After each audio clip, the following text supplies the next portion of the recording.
मंडळी, अर्धा kilo chicken स्वच्छ धुवून घेतलेलं आहे. त्यामध्ये हळद, मीठ, गरम मसाला, काश्मीरी पावडर, अद्रक लसूणची पेस्ट घालून छान असं मिक्स करून घ्यायचं.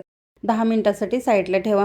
एका कढईमध्ये 2 चमचे तेल घेतलेलं आहे आणि त्यामध्ये खडे मसाले टाकून घ्यायचे. 2 स्लाइस केलेले कांदे सुद्धा टाकून घ्या. त्यानंतर हिरवी मिरची सुद्धा टाकून घ्यायची आणि जे मिक्स केलेलं चिकन आहे ते यामध्ये टाकून घ्यायचं. 2 लाल भडक असे टोमॅटो सुद्धा घालायचे. अर्धा चमचा गरम मसाला, थोडीशी हळद, त्यानंतर धना पावडर, जिरा पावडर आणि काश्मीरी पावडर, कांदा लसूण मसाला हे सगळे टाकून छान असं मिक्स करा. त्यामुळे वरतून कसुरी मेथी घालायची आणि वाफ काढून घ्यायची आहे. त्यानंतर छान असं मिक्स करून घ्यायचं. अर्धा वाटी दही आहे ती छान असं फेटून घ्यायचं आणि त्यामध्ये मिक्स करून घ्यायचं. वरतून कोथिंबीर घालायची आणि झाकण ठेवायचं. पाण्याचा वापर नाही करायचा. तुम्हाला जर ग्रेव्ही जास्त पाहिजे असेल तर थोडंसं पाणी टाका. दह्यामुळे ह्याला पाणी सुटलेलं आहे. तर हा चिकन भुना मसाला अगदी झटपट असा तयार झालेला आहे. नक्की तुम्ही भाताबरोबर, चपातीबरोबर एन्जॉय करू शकता. धन्यवाद.